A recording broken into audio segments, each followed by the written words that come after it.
Meu nome é Hugo Cardoso, sou residente do terceiro ano de radiologia. Esse é um caso de ressonância magnética de crânio. É uma paciente de 50 anos, do sexo feminino. Não foi colocada indicação porque o motivo do exame já era o diagnóstico. E foi feita uma ressonância de crânio com contraste. Essa aqui é a primeira de 5 imagens. Um corte axial numa sequência ponderada em T1 pós-contraste. Segunda imagem, um corte coronal T1 pós-contraste. Um corte axial T1 pós-contraste um pouco acima da primeira imagem.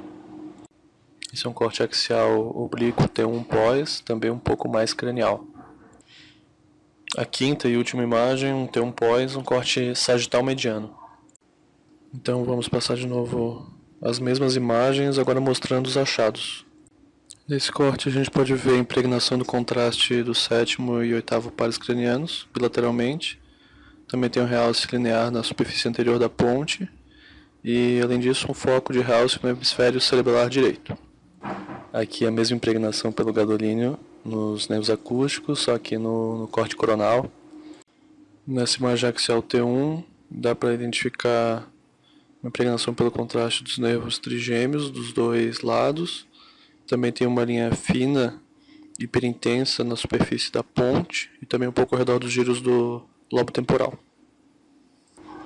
Nesse T1 pós-contraste axial oblíquo, pode-se ver um delineamento do quiasma óptico. Aqui nessa última imagem, é um corte sagital, um T1 pós. É possível ver uma linha hiperintensa delineando o tronco cerebral, se estendendo para a medula e também delineando parte do cerebelo. A gente também pode ver lesões expansivas na calota craniana, com realce também, e uma impregnação heterogênea, pelo contraste, nos corpos vertebrais e nos processos posteriores da coluna.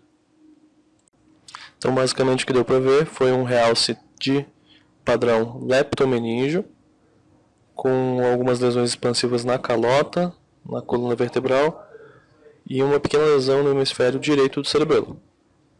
Então, esse é um caso de meningite carcinomatosa, que é o acometimento das meninges por células neoplásicas de um tumor primário, nesse caso, uma neoplasia de mama. Os mais comuns, além do câncer de mama, são câncer de pulmão, melanoma e um pouco menos comuns o linfoma e a leucemia. Além das lesões expansivas, o principal achado da carcinomatose meningia é o espessamento e o realce da pia mater e da aracnoide, que são as leptomeninges.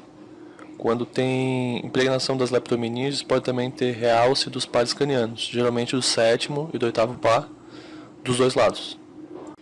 Aqui para visualizar os diferentes padrões de impregnação das meninges, em cima à esquerda uma figura representando as pacmeninges, que são a dura mater e a aracnoide, e embaixo uma imagem de ressonância com impregnação da dura mater, do tentório e da foice cerebral.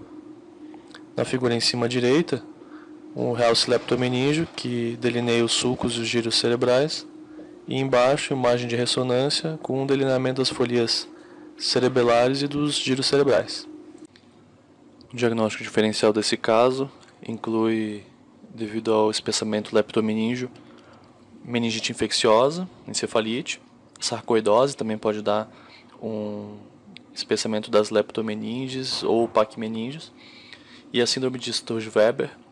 E devido ao realce que teve nos pares cranianos sétimo e oitavo, também poderia ser alguém pensar em chivanoma de acústico bilateral e relacionado a neurofibromatose tipo 2, e também na síndrome de Ramsay-Hunt. Na meningite, vai poder ter o mesmo padrão de impregnação desse caso, que vai diferenciar são as informações clínicas e o resultado da punção lombar. Na encefalite pode também ter o mesmo padrão, inclusive com realce dos pares cranianos, mas geralmente vai ter também lesões associadas nos hemisférios cerebrais. Na sarcoidose, o espessamento geralmente é nodular, pode ser liso também, pode ser PAC ou leptomeníngeo, mas pode ser também, como nesse caso, um espessamento liso, difuso e leptomeníngeo. Também pode ter granulomas ósseos associados. No chivanoma bilateral, do acústico, vai ter o realce, mesmo desse caso, do sétimo e oitavo pares, mas não vai ter espessamento das meninges.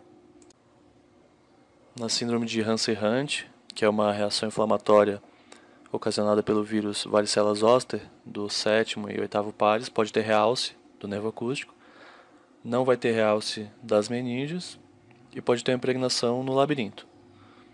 Na síndrome de Sturge-Weber, também pode ter um realce das meninges, mas vão ter as alterações relacionadas à síndrome no parênquima cerebral. Esse artigo de padrões de realce pelo meio de contraste no cérebro e nas meninges é bem interessante, eu tirei algumas figuras do artigo, então vale a pena dar uma olhada quem tiver interesse de ler um pouco sobre o assunto. Essa é uma foto que eu tirei quando eu estava correndo na beira-mar de Florianópolis, na época que eu não era tão gordão e sedentário. É uma cidade bonita, Floripa, quem tiver interesse vale a pena visitar. Muito obrigado.